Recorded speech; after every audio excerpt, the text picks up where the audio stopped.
Have you ever been on a late-night bus? The kind that moves through the quiet streets, its dim lights casting long shadows on the empty seats. There's something about these journeys that feels different. A stillness in the air, a silence that speaks louder than words. Tonight, let me take you on a ride unlike any you've taken before. This is the story of the night bus. It all started on a chilly winter night. Emma, a college student, was returning home after spending hours at the library. She'd missed her usual train, and the night bus was her only option. The bus stop was deserted, except for an old man sitting on the bench, muttering something under his breath. Emma pulled her coat tighter and kept her distance, feeling a strange unease creeping in. When the bus arrived, its headlights pierced through the fog like two glowing eyes. Emma climbed aboard, the doors hissing shut behind her. The driver gave her a nod, his face partially hidden under a cap. The interior of the bus was dimly lit, and there were only a handful of passengers. A woman with child asleep in her arm, a man in a business suit staring out of the window, and a teenager with headphones on, lost in his music. Emma chose a seat near the back, close to the window. She plugged in her earphones, hoping to pass the time with some music.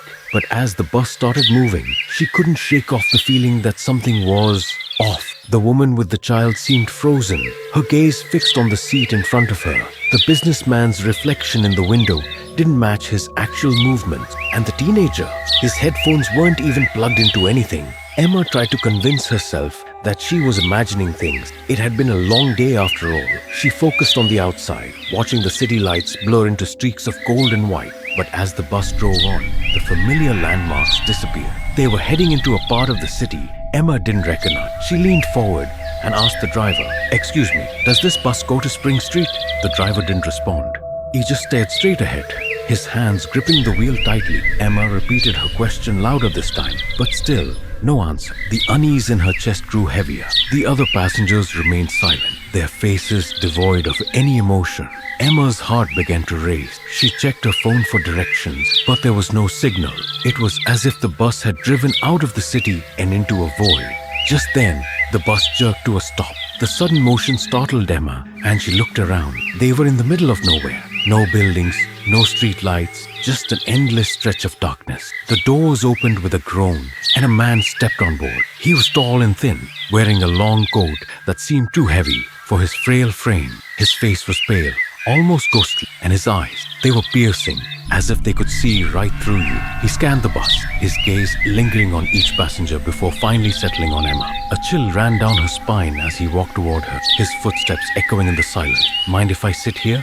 he asked, his voice smooth but unnerving. Emma nodded hesitantly, her throat too dry to speak.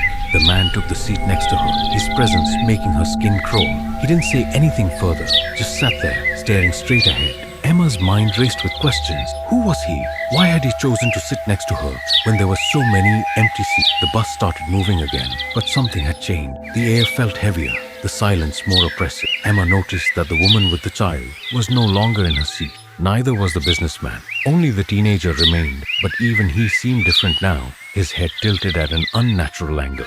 She turned to the man beside her and whispered, "What's going on?" He finally looked at her, a small smile playing on his lip. "You're on the night bus," he said. "Not everyone makes it to the end of the journey." Emma's blood ran cold. "What do you mean?" she demanded, her voice trembling. "This bus," he said, "it doesn't just take you home, it takes you to where you're meant to be." Emma's instinct screamed at her to get off the bus, but when she stood up, she realized the doors were locked. She turned to the other passengers, but they all avoided her gaze. It was as if they'd accepted their fate. The man leaned closer, his voice a low whisper. "You have a choice, Emma. Stay on the bus and face the unknown, or find a way to escape before it's too late." Panic consumed her. How did he know her name? She banged on the door, shouting at the driver to stop, but he remained unresponsive. The bus sped up, the scenery outside turning into a blur of shadows and light. Emma felt trapped, her mind spiraling into chaos. Suddenly, the teenager stood up. He walked to the front of the bus, his movements stiff and mechanical. He turned to face the passengers, his eyes glowing faintly in the dim light. "The journey ends here," he said in a monotone voice. The bus came to an abrupt halt. The doors opened, and Emma felt an invisible force pulling her toward them. She grabbed onto the seat, fighting against it. The man beside her didn't move, his expression calm and detached. "What's happening?"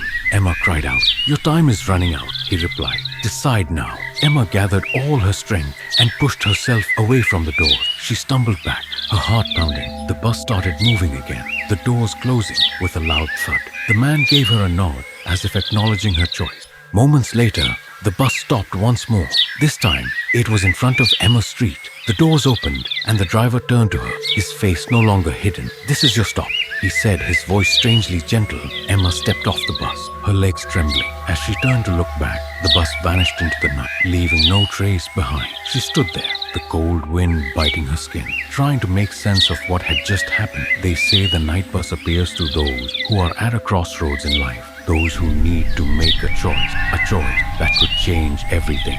Emma still doesn't know why she was on that bus, or what would have happened if she hadn't fought to get off. But one thing is certain, she'll never look at a late night ride the same way again. So the next time you find yourself on a quiet bus ride home, pay attention. You might just find yourself on a journey you didn't plan for. And if you do, remember to choose wisely.